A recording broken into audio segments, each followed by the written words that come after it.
Galactic Council laughed at Earth's predators. Then humans unleashed the honey badger. The galaxy was in chaos. For 3 days after the predator trial, the council chamber was filled with arguments, debates, and demands for reviews. The Vryn Confederacy claimed the trial was invalid. Their Kralthar had been sick, they said. The arena conditions were unfair, they argued. The honey badger must have been enhanced with technology, they insisted. Medical teams examined both creatures. The Kralthar would recover fully, though its pride was permanently damaged. The honey badger had been treated for its injuries and was now living comfortably in a secure enclosure, completely unbothered by its fame. Thalvex refused to accept the results. This cannot be legitimate. That creature should be dead 5 times over. But the rules were clear. Territorial control determined the winner. The honey badger had maintained the center while the Kralthar retreated. Earth won. The Vryn formally ceded their claim to Kepler Station. The treaty was signed with obvious reluctance, but signed nonetheless. However, the real chaos was happening elsewhere. Kretal, the insectoid counselor, had spent the last 3 days doing something unprecedented, researching Earth's complete animal database. What he found disturbed him so much that he called for an emergency council session.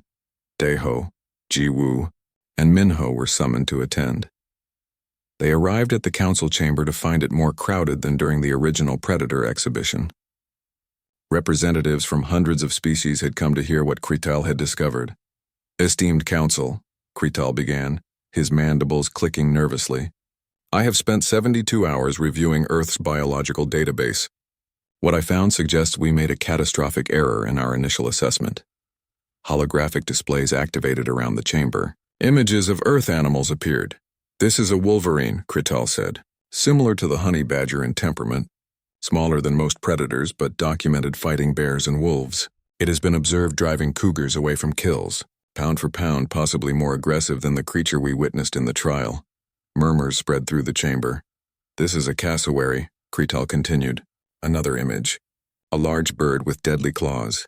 A descendant of dinosaurs, territorial, aggressive, capable of disemboweling threats with a single kick. There are recorded cases of them attacking vehicles. The murmurs grew louder. This is a Cape buffalo, an herbivore, yet it is known to hunt lions for revenge. It remembers injuries and returns to attack those who harmed it. An herbivore that hunts predators? Someone asked in disbelief.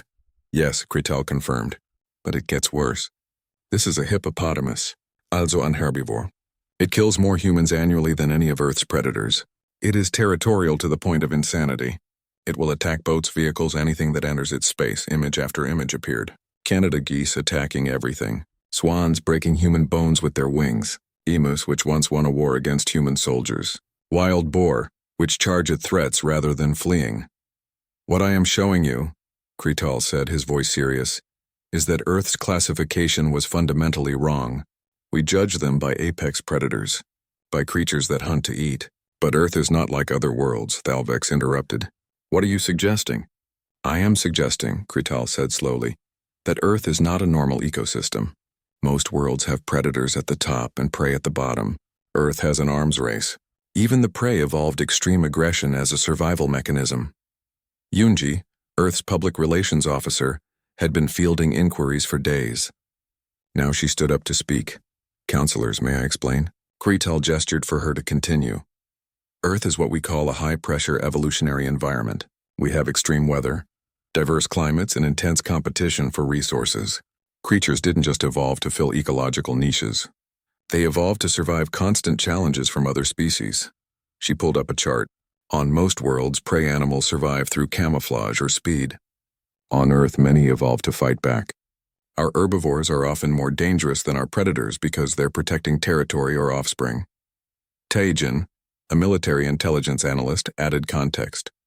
The honey badger isn't special on Earth, it's just one example of a pattern. We have dozens of species that show similar fearlessness, similar aggression despite size disadvantages. But why? Another counselor asked. Why would natural selection favor such recklessness? Because it works, Minho explained, stepping forward. A lion wants dinner. If dinner fights back hard enough, the lion finds easier prey. The honey badger's strategy isn't recklessness. It's making itself too expensive to kill. Any predator that attacks it will win eventually, but will be injured in the process. Most predators decide it's not worth it. Jiwoo added her military perspective. It's a deterrence strategy. Mutually assured destruction on a biological level. The council sat in stunned silence as the implications sank in. And humans? Thalvex asked quietly. Where do they fit in this arms race? Humans aren't the toughest species on Earth, Daeho said. We're not the fastest or strongest. We're just the smartest. We survived by being more adaptable and more stubborn than everything trying to kill us. Yunji pulled up another series of images. Human history. Our ancestors survived ice ages, droughts, supervolcanoes, and predators that specialized in hunting primates. We outlasted Neanderthals, who were stronger than us. We outlasted megafauna that were larger than us. We did it through cooperation, tool use, and refusal to give up. So humans are persistence predators, someone said. Yes, Daeho confirmed. But more than that. We're persistent survivors. If something tries to kill us, we study it, adapt, and overcome it. That's how we got to the top of Earth's food chain. Kretal pulled up one final hologram. It showed Earth from space, green and blue and beautiful.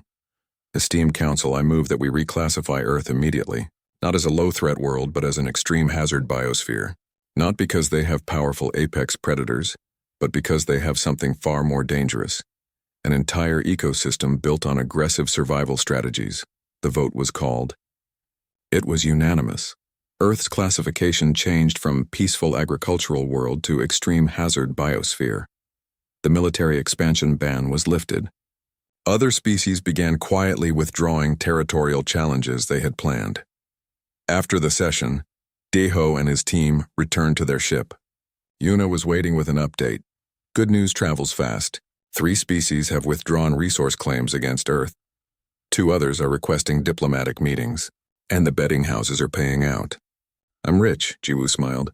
The galaxy learns quickly when it wants to. Think they've learned their lesson? Yuna asked. Doubt it, Jiwoo said. They've learned not to underestimate our animals. But they still haven't seen what humans can do when we're actually trying. Daeho pulled up communications from Earth Command. Salmon's face appeared. Congratulations, she said. You've successfully terrified the galaxy with a 20-pound weasel. Earth's leadership is pleased. What happens now? Daeho asked. Now we wait, Salmon said. Someone will test us eventually. Someone always does. But at least next time they'll be expecting a fight. The communication ended. Daeho looked at his companions. We should celebrate, Yuna suggested. We won. We survived, Jiwoo corrected. There's a difference. Minho was already compiling data. I'm writing a paper. Death World Biology. How high-pressure environments produce extreme survival strategies. Think it'll get published in galactic journals? After what they just saw, Yuna laughed. You'll be famous. As their ship left the council station, heading back to Earth, Daeho thought about what had happened. They had won respect not through strength, but through refusing to quit. Through showing the galaxy that Earth played by different rules. On Earth, in a secure facility, the honey badger that had changed galactic politics was eating chicken and digging holes, completely unaware of its fame. Somewhere in the galaxy, species were reviewing their opinions of humanity, reconsidering their assumptions, realizing that the friendly, diplomatic humans they had dismissed might be more dangerous than they appeared. And in the dark reaches of space, the Kryn Hive Empire was preparing for war. They had watched the Predator trial with interest. They had seen Earth's victory. They were not impressed. The Kryn had conquered 47 civilizations. They had destroyed dozens of species. They were the galaxy's nightmare, and they were coming. But they didn't know what Earth knew. They didn't understand what 3 billion years of aggressive evolution had created.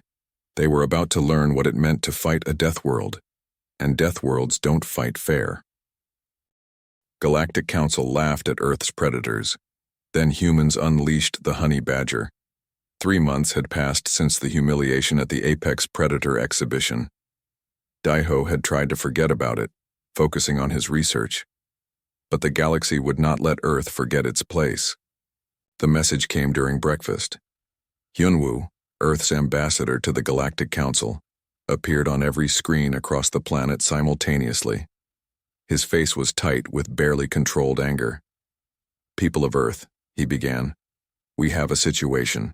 The Vryn Confederacy has laid claim to Kepler Station and the resource-rich moon we discovered last year. They are using council law to justify their claim, specifically citing our low predator ranking.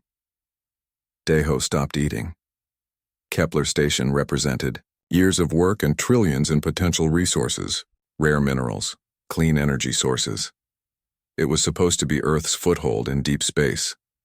The broadcast continued.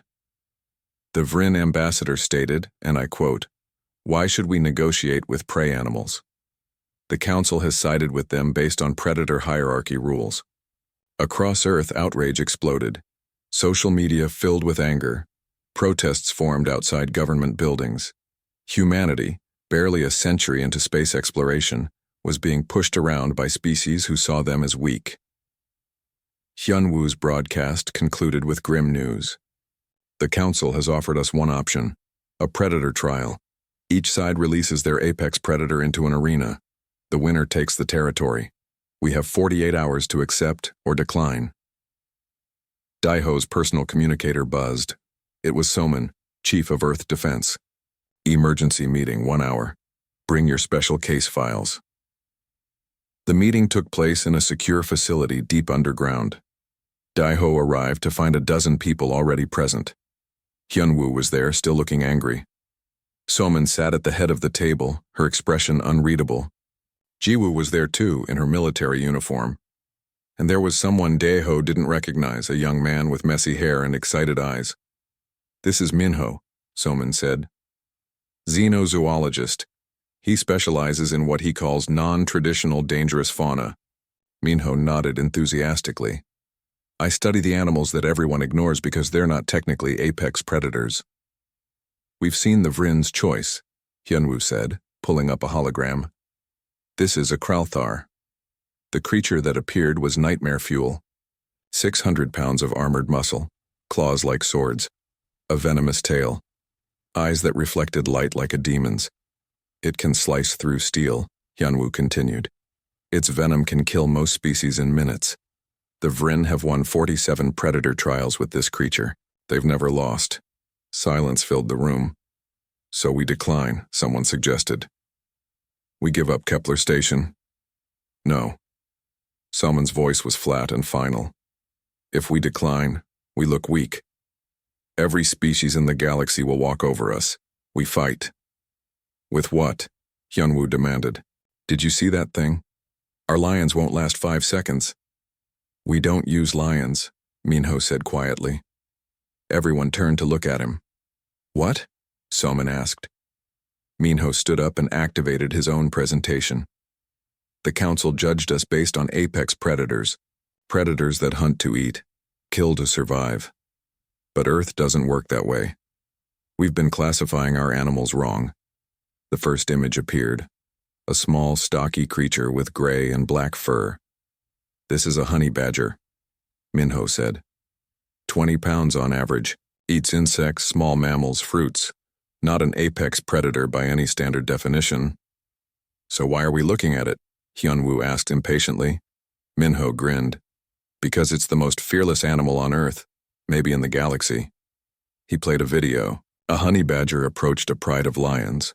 The lions, massive predators weighing 10 times more, watched warily. The honey badger walked up to their kill and started eating. When a lion growled, the honey badger turned and hissed. The lion backed away. "That's unusual," someone said. "Wait," Minho said. The next video showed a honey badger digging through a chain-link fence, then through concrete, then being stabbed by porcupine quills, pulling them out and continuing to attack the porcupine. "Its skin is thick and loose," Minho explained. "Teeth and claws that would kill other animals just can't penetrate properly. And even when they do, the honey badger can twist inside its own skin. It's like trying to hold on to water." Another video. A honey badger being bitten by a cobra. The badger fell down, apparently dead. The humans in the room leaned forward, sad. Then the honey badger stood back up 20 minutes later and ate the cobra. "Partial immunity to venom," Minho said. "Not complete immunity, but enough that toxins that would kill an elephant just knock out a honey badger for a little while. Then it wakes up angry." "You want to send this thing against a Kralthar?" Daiho asked, incredulous. "The Kralthar is bigger," stronger and more dangerous, Minho admitted. But the honey badger doesn't care. That's its superpower. It literally doesn't have the brain structure for self-preservation fear. It sees a threat, and its only thought is attack. Jiwoo was studying the videos intently. It's not about winning through strength. It's about never giving up, never backing down. Exactly, Minho said. The Vrin expect us to send something that will fight like their Kralthar. Big, strong, tactical. The honey badger doesn't fight like that. It fights with pure spite. Hyunwoo looked at Somin. This is insane. Probably, Somin agreed. But we're out of options. If we send a lion or tiger, we lose in seconds. At least this way, we're unpredictable. The galaxy will mock us, Hyunwoo warned. A 20-pound weasel against a 600-pound monster. Let them mock, Somin said. They already think we're weak. Might as well surprise them. I volunteer to handle the creature, Jiwoo said suddenly. I have experience with aggressive wildlife. Somin looked at her for a long moment, then nodded. Approved. Minho, you'll provide support and analysis. Daeho, I want you there as official representative. Daeho wanted to refuse. This whole plan seemed like suicide. But he thought about the council's laughter, about Thalvex's contempt, about being called prey animals. I'll do it, he said. The meeting continued for hours, planning logistics. Minho explained honey badger behavior patterns. Jiwoo studied handling techniques. Hyunwoo prepared the official acceptance. Finally, as the sun was setting, Somin stood up. Tomorrow we send our response to the council. We accept the predator trial, and we're going to show the galaxy that Earth doesn't play by their rules. That night, Daeho couldn't sleep. He reviewed footage of honey badgers over and over, watching them attack animals 10 times their size. Watching them shrug off injuries that would kill anything else. Watching them refuse to quit, ever. Yuna called him around midnight. Did you hear? The betting across the galaxy is 10,000 to 1 against Earth. I heard, Daeho said. Want to know something funny? I bet on us. That's stupid. Probably, Yuna agreed. But I've seen what Earth produces.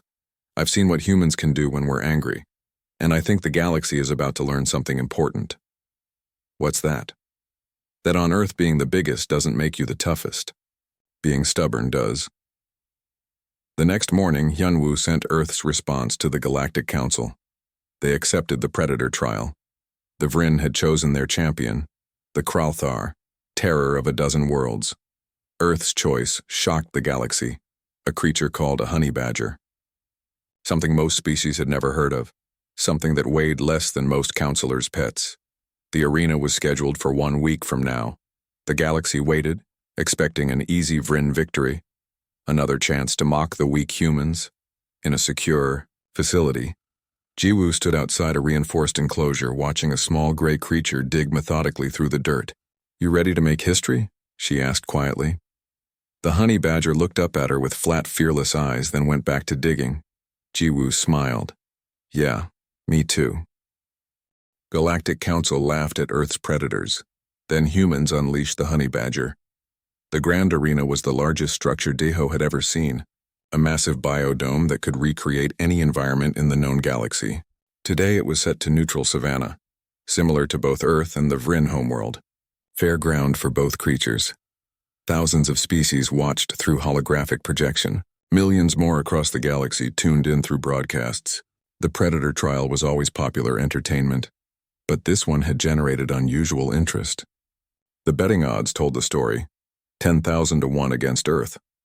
Daeho sat in Earth's observation pod trying to keep his hands from shaking. Next to him, Jiwoo monitored the transport container that held their champion. Behind them, Minho reviewed data on multiple screens, tracking both creatures' vital signs. Yuna was running tactical feeds, though what good tactics would do against that monster, Daeho didn't know. Across the arena, in the Vrin observation pod, their handlers looked confident. Bored even. This was their 48th Predator trial. Just another easy victory. The council speaker's voice boomed across the arena. Let the Predator trial begin. Vryn Confederacy, release your champion. A massive door opened on the far side of the arena. For a moment, nothing happened. Then the Kralthar emerged.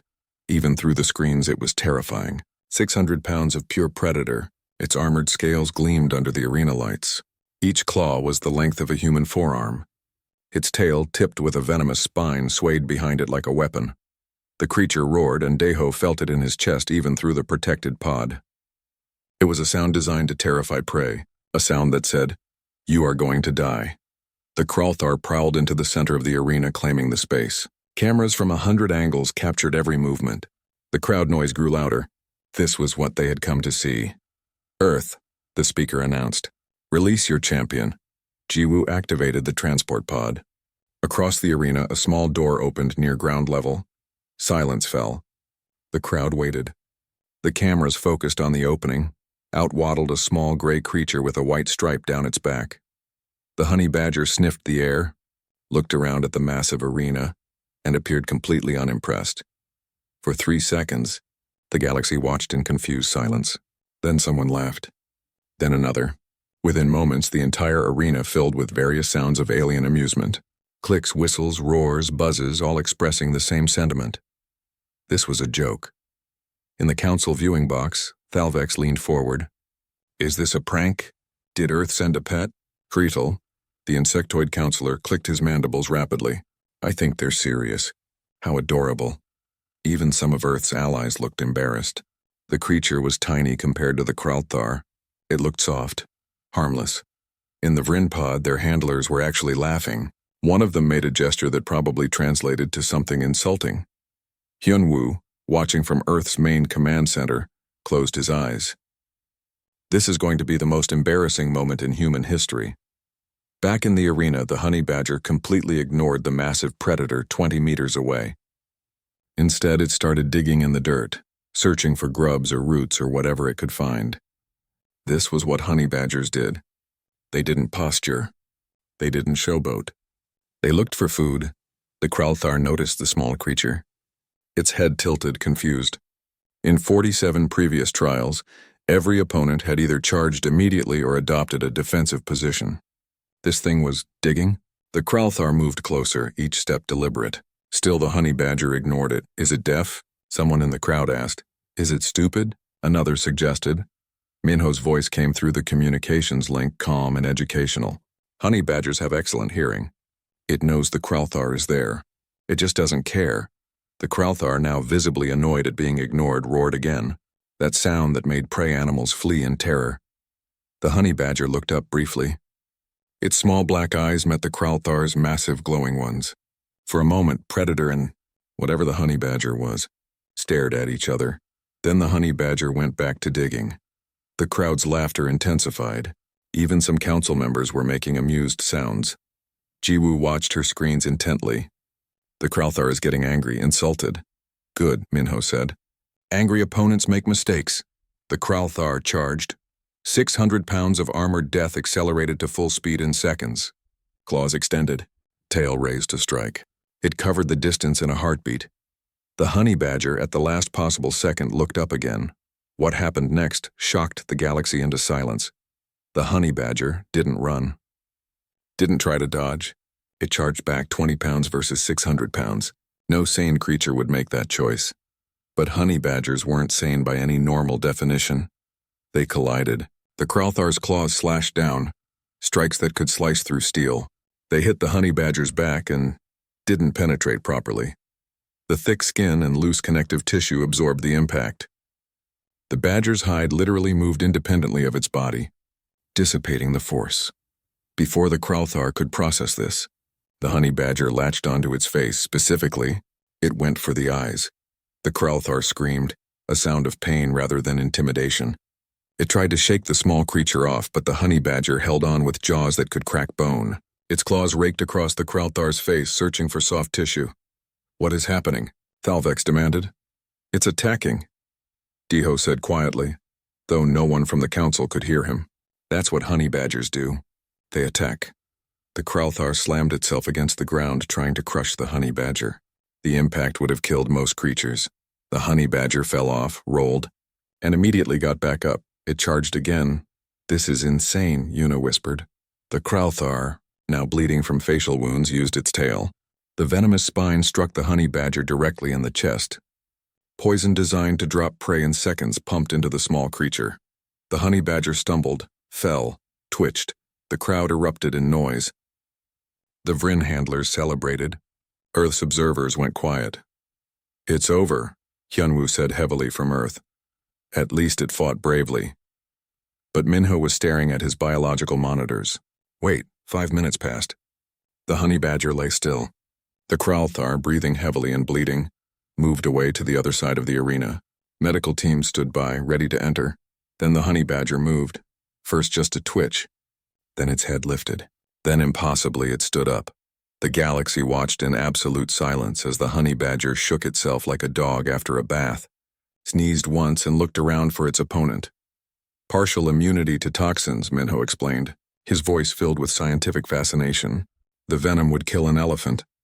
It knocked the honey badger out for 5 minutes. Now it's back, and based on its body language, it's angry about being knocked out. The honey badger spotted the Kralthar. It charged again.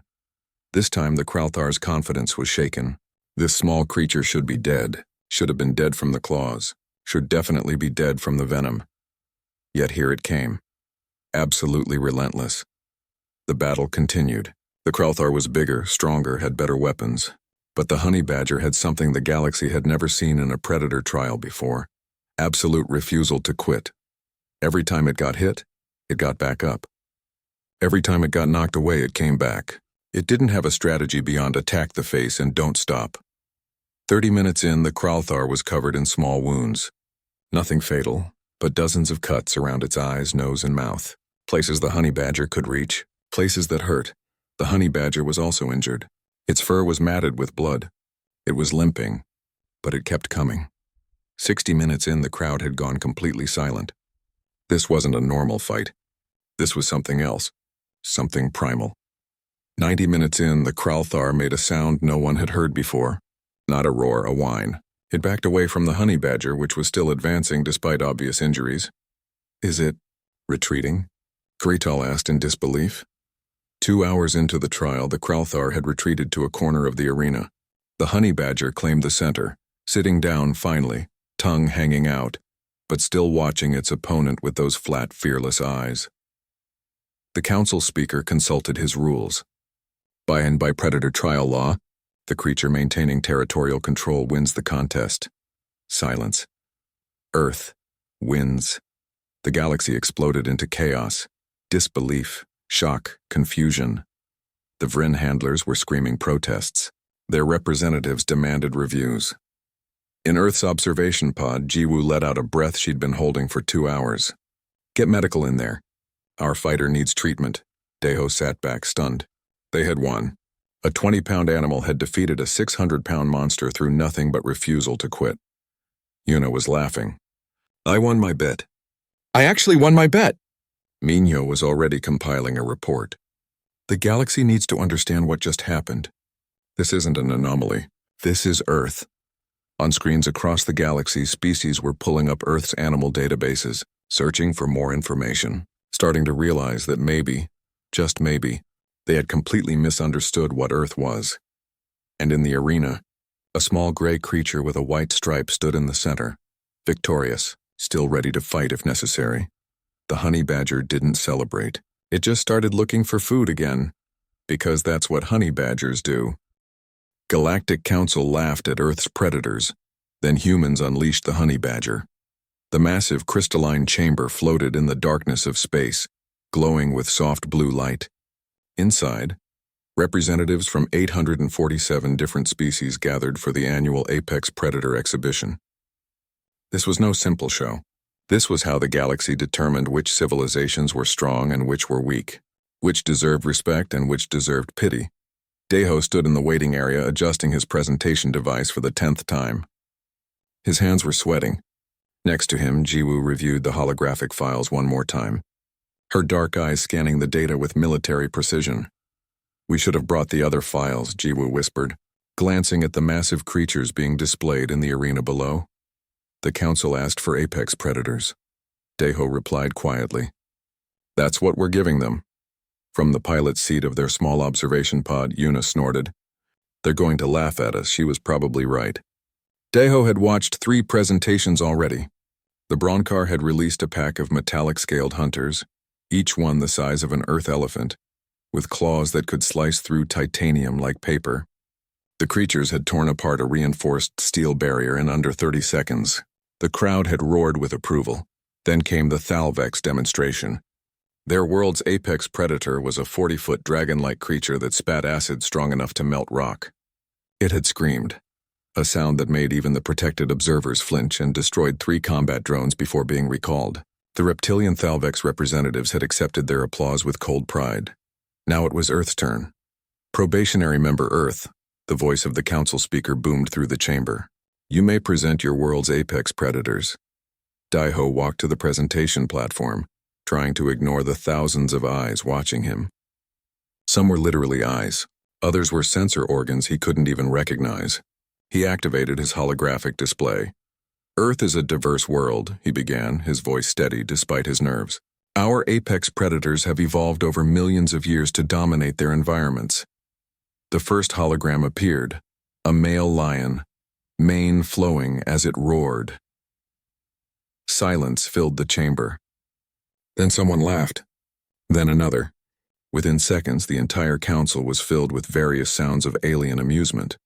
Thalvex, the reptilian speaker, leaned forward in his elevated seat. That is your apex predator? It looks soft. The lion can weigh up to 500 pounds, Deho continued, trying to maintain his composure. It has powerful jaws and 500 pounds? A large insectoid counselor named Kretal clicked his mandibles in what might have been laughter. Our larvae are larger than that. Deho moved to the next image. A great white shark, jaws open, showing rows of teeth. This is our ocean apex predator. The great white shark can grow up to 20 feet long and... Does it have armor? Someone called out. No, but venom? No, the energy projection. Electromagnetic pulses? It has very sharp teeth, Deho said weakly. The laughter grew louder. Deho showed them tigers, polar bears, and crocodiles. Each one brought more amusement. His face burned with embarrassment, but he finished the presentation. Thalvex stood, his scales gleaming under the chamber lights. So let me understand this correctly. Your species, humanity, evolved on a world where these creatures are the most dangerous predators? Yes, Deho said. No wonder you are so fragile, Thalvex said, his voice dripping with contempt. No wonder you have only recently achieved space travel. You evolved alongside prey animals masquerading as predators. The council erupted in agreement. Deho stood frozen on the platform, humiliation washing over him. We must vote on Earth's predator ranking, Thalvex continued. All those in favor of placing them in the bottom 10% of predator-bearing worlds? Nearly every appendage, tentacle, and limb in the chamber rose in agreement. It is decided, Thalvex announced. Earth is classified as a low-threat world. As such, they are assigned to peaceful agricultural colony status. Military expansion is forbidden. They may not claim contested territories or participate in resource competitions. Deho wanted to argue, wanted to scream that they were wrong. But the rules were clear. The Predator exhibition determined status, and Earth had just been ranked among the weakest worlds in the galaxy. He gathered his equipment and walked back to the observation pod, his head down. Jiwoo was waiting, her expression carefully neutral. Una had already started the engines. They left the crystalline chamber in silence. Only when they were safely in their ship, heading back toward Earth's jump gate. Did anyone speak? That went exactly as badly as I thought it would, Una said. Punching in coordinates, we followed protocols, Deho said tiredly. They asked for apex predators. We showed them apex predators. You showed them the wrong ones, Jiwoo said quietly. Deho turned to look at her. What? Jiwoo pulled up a different set of files on her datapad. These are the ones I mentioned. The special case files. Deho looked at the list. Honey badgers, wolverines, cassowaries, Cape buffalo, hippos, geese. These aren't apex predators, Deho said. Half of them are prey animals. Exactly, Jiwoo said. The council thinks Earth is weak because we measured ourselves by their standards. We showed them predators that hunt to eat, that kill to survive. That's what predators do, Deho said. Not on Earth, Una chimed in from the pilot's seat. On Earth, things kill because they're angry. Because they're territorial. Because they woke up and chose violence. Deho scrolled through the files. Footage of a honey badger attacking a lion, a cassowary kicking through a metal fence, a hippo chasing down a speedboat, a Canadian goose attacking a bear. These are anomalies, Deho said. Unusual behaviors. No, Jiwoo said firmly. This is normal on Earth. We just got so used to it that we forgot how insane our planet actually is. The Council judges threat by apex predators. But Earth doesn't work that way. On Earth, even the herbivores will kill you. Deho sat back in his seat staring at the files. They wouldn't have believed us anyway. Probably not, Jiwoo agreed. But they will eventually. Someone is going to challenge Earth. They're going to think we're weak. And when that happens, we show them what Earth animals are really like. You mean show them these? Deho gestured at the datapad. Jiwoo smiled, and it wasn't a nice smile. I mean, we show them that humans aren't even the scariest thing Earth produced. We're just the smartest thing that survived everything else. Yuna brought up the navigation display. Setting course for Earth. Should I report the Council's decision? Yes, Deho said heavily. Tell them we've been classified as a peaceful agricultural world. Forbidden from military expansion or territorial claims. They're going to love that, Yuna muttered sarcastically. As Earth grew larger in the view screen, Deho looked at the special case files one more time. A honey badger stared back at him from the screen, its small eyes absolutely fearless. You know what the scariest part is? Jiwoo said softly. What? Humans domesticated some of these. We live with them. We share our homes with predators that other species would classify as biological weapons. Deho thought about his sister's cat, which regularly brought dead birds into her house and attacked anyone who tried to pet it wrong. Maybe Earth is more dangerous than I thought, he admitted. Maybe, Yuna laughed. Deho, we're from a death world. We just didn't know it because we had nothing to compare it to. The ship slipped through Earth's atmosphere, heading home. Behind them, the Galactic Council continued their exhibition, confident in their assessment. Earth was weak. Earth was harmless. They would learn differently soon enough. Galactic Council laughed at Earth's predators. Then humans unleashed the honey badger. The war began without warning. The Kryn hive descended on the outer council worlds like a plague.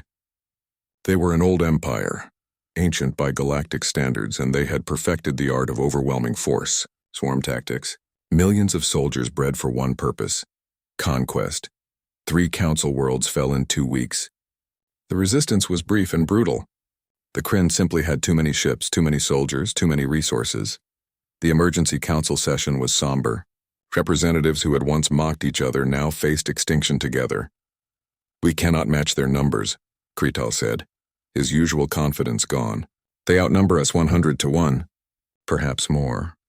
Our fleets are scattered, another counselor added. By the time we mobilize, they will have taken 10 more worlds.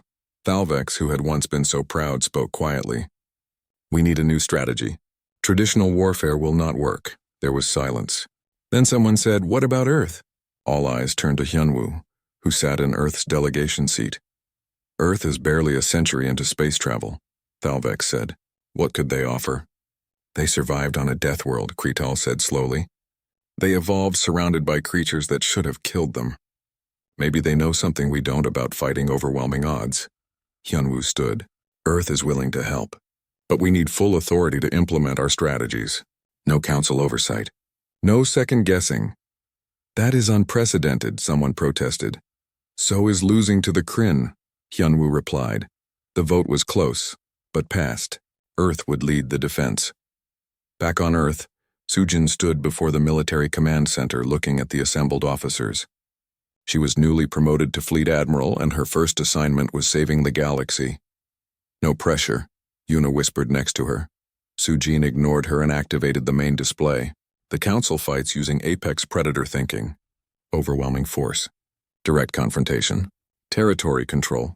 It works when you're stronger than your enemy. The Kryn are stronger. She pulled up Earth's proposal. This is the Death World Doctrine. It's based on how Earth species survive impossible odds. 3 phases. The first slide appeared. Phase 1, the Honey Badger Protocol. Small, persistent strike teams that never retreat. They hit supply lines, communication hubs, command vessels. They don't try to win battles. They just make everything expensive and annoying for the enemy. June Special Operations Commander nodded. Guerrilla warfare. We've been practicing this for thousands of years. Phase 2. The Goose Doctrine. Several council observers looked confused at the name. Territory defense with disproportionate aggression, Sujin explained. Canada geese will attack predators 50 times their size to protect their nests. We apply this to strategic choke points, make every invasion so costly that the Kryn reconsider. Phase 3. The Human Solution. Hajun, the psychological warfare specialist, grinned. Adapt faster than they can counter. Earth species survive by evolving quickly. We do the same with tactics. Every time they figure out our strategy, we change it. This is unusual, a council military advisor said.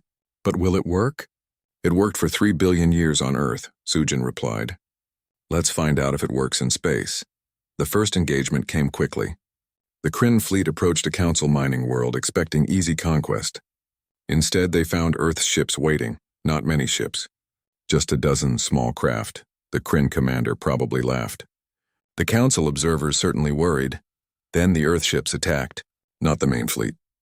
The supply vessels, the communication arrays, they hit fast and disappeared before the Kryn could respond. What are they doing? The Kryn commander demanded. Stand and fight. But the Earth ships didn't stand and fight. They hit another supply line, destroyed another communication hub, and vanished again. Over 6 hours, the Kryn lost no major ships. But they lost coordination, lost supplies, lost patience. This is the Honey Badger Protocol, June explained to the council observers. We're not trying to destroy their fleet. We're making invasion too expensive, too annoying, too frustrating. The Kryn adapted. They sent smaller, faster ships to hunt the Earth vessels. Sujin immediately changed tactics. Phase 2. Activate defensive positions. The mining world's defense platforms suddenly came alive, not with overwhelming firepower, but with targeted, aggressive responses. Any Kryn ship that got close was swarmed by defensive drones, missiles, and focused fire. The Goose Doctrine, Sujin explained. Defend territory with rage completely disproportionate to our size. The Kryn lost 3 major vessels trying to approach the planet. They withdrew to regroup. They're learning, Hajun observed. Good, Sujin said. June, deploy Phase 3. The next Kryn attack expected the same guerrilla tactics. Instead, Earth's fleet met them head-on in traditional formation. The Kryn adapted their counter-guerrilla strategy. Earth immediately broke formation and scattered. What are they doing? The Kryn commander was reportedly screaming. Adapting, Hajun said simply. Faster than they can process. Over 3 months, Earth led the Council forces in 17 engagements. They won 4. Lost 3. The rest were tactical draws, but the Kryn advance had stopped. They're frustrated, Tajin reported, analyzing Kryn communications. They're used to overwhelming enemies quickly. Earth's tactics don't let them use their numerical advantage effectively. The Kryn royal fleet finally committed to a massive assault. Every available ship, heading straight for Earth's solar system. They're going to make an example of us, Hyunwoo said quietly. Perfect, Sujin replied. The council observers thought she was crazy. The Kryn fleet was enormous. Earth's fleet was respectable now, but still outnumbered 10-1. But as the Kryn fleet entered Earth's solar system, they found it heavily defended. Fortifications, minefields, defense platforms. They're going to attack our defenses, one admiral predicted. No, Sujin said. That's what they want us to think. She activated Earth's real fleet, which had been hiding behind Jupiter's moons. Humans are persistence predators, Diho had explained to the council months ago. We don't defend territory. We chase prey until it collapses. Earth's fleet didn't defend Earth. They swung around behind the Kryn fleet, cutting off retreat. The Kryn suddenly found themselves surrounded. Enemies in front, enemies behind, and every time they destroyed an Earth ship, 2 more appeared. Where are they coming from? The Kryn commanders demanded. Everywhere, June replied from his stealth ship. His special operations teams had infiltrated the Kryn command vessel during the chaos. Instead of assassinating the Kryn queen, they did something unexpected. They broadcast a message across all Kryn frequencies. Hajun's face appeared on every Kryn screen.